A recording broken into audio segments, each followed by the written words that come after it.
Sup freaks, so I wanted to talk about the current Mindfreak team under Naked and how he's resurrecting the Mindfreak brand and what we really stood for back in the day when we created Mindfreak in 2010. So if you don't know, Naked is currently the owner of Mindfreak. I was the founder, the original founder and owner. I've now passed the reins to Naked, who is doing an unbelievable job and was always probably my greatest student. As you can say, he learned the most from me and the philosophies that I tried to teach and preach with Mindfreak, or the Mind family that we had back in the old days. So let me give you a bit of a background story. Mindfreak was started in 2010. We started off as one PC Call of Duty 4 team, which I was the captain of. We started the brand and we had a very unique set of beliefs that we really wanted to make the foundation of our organization. Now, going back even further than that, goes to point number one with Mindfreak was always about respecting the little guy and being professional.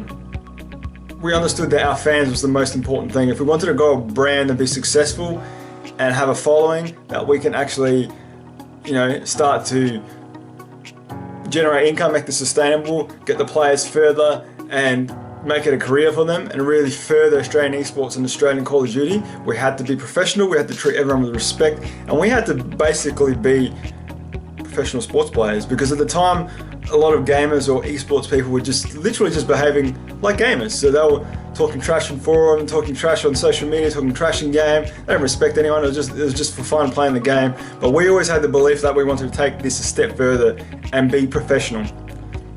So point number one, respect the little guy and be professional.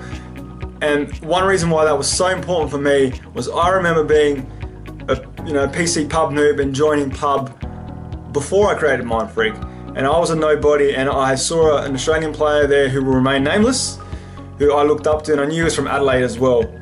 And I tried to make contact with him in pub. I tried to say, hey mate, I'm from Adelaide, whereabouts are you from in Adelaide too? I'm a big fan of yours, blah, blah, blah.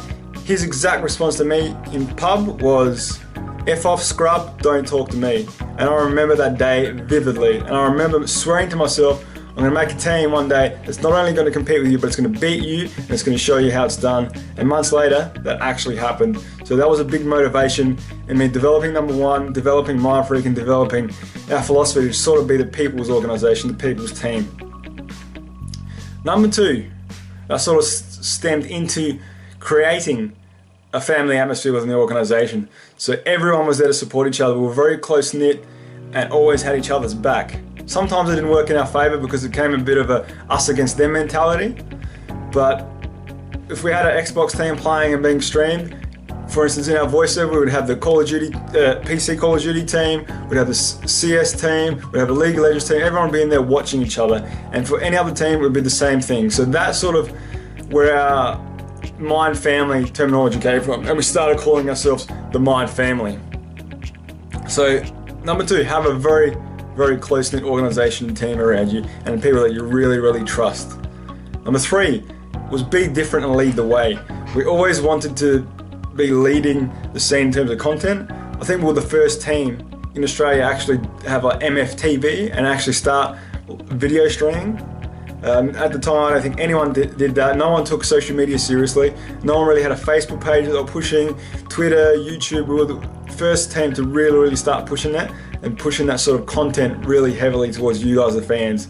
And Naked has definitely taken that and wants to sort of elevate that again to another level with the current Mindfreak team. Number four, also building on that, was be a world leader. We saw a lot of teams that were really big in Australia or really powerful in Australia, but they'll go overseas and they'll get steamrolled and we're still a no name on a global scale. As Mindfreak, we wanted to and want to not only be strong in Australia, but we want to help raise the whole scene so Australia can become a powerhouse on the global scale. We want Mindfreak and teams in Australia to not just be big in this region, to be global leaders. And so when people talk about Optic, Fnatic, EG, FaZe, SK Gaming, all these huge global powerhouses, we want Australian teams to be amongst that sort of category of teams and organisations and be as powerful and as popular as them. There's no reason why we can't. We just need to actually believe and strive to do that. And stemming on from that was Call of Duty. As you know, I was a Call of Duty player, and we always had this extra passion, I guess, for Call of Duty as an organisation.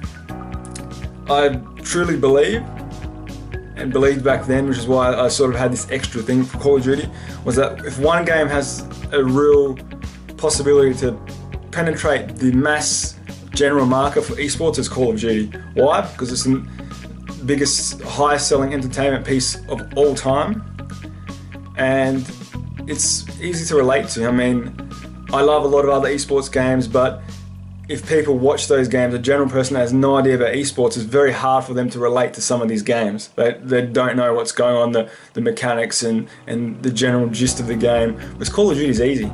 You know, anyone can sit down, flick over to Fox Sports, Call of Duty's on. It's easy to relate to. There's people shooting each other, and it's what you see in action movies all the time, and it's very easy to sort of understand what's going on. Which is why we always believe that Call of Duty had that potential to really penetrate the mass market. So those are sort of the philosophies that we believed in with the old Mindfreak back in 2010 when we started everything off. And Naked is doing a wonderful job in sort of resurrecting those philosophies with the current Mindfreak team. And I just hope everyone can support him and the team and what we're doing at Mindfreak to really take Australian esports to another level. And we want other teams to sort of follow what we're doing with your own obviously different style and your own input. But the philosophies that we believe is going to take Australian esports to another level. And we want you guys to ask us questions, ask Naked questions, ask the players questions, ask me questions. We're all willing here to help Australian esports grow. And this, I believe, is how Naked is resurrecting Mindfreak and what we believe in. He really wants to help everyone. He wants to help not just this team, but the whole of Australian esports grow. So get behind it, subscribe to this channel, follow the players, follow Naked, and let's do it for Australian esports. Mindfreak!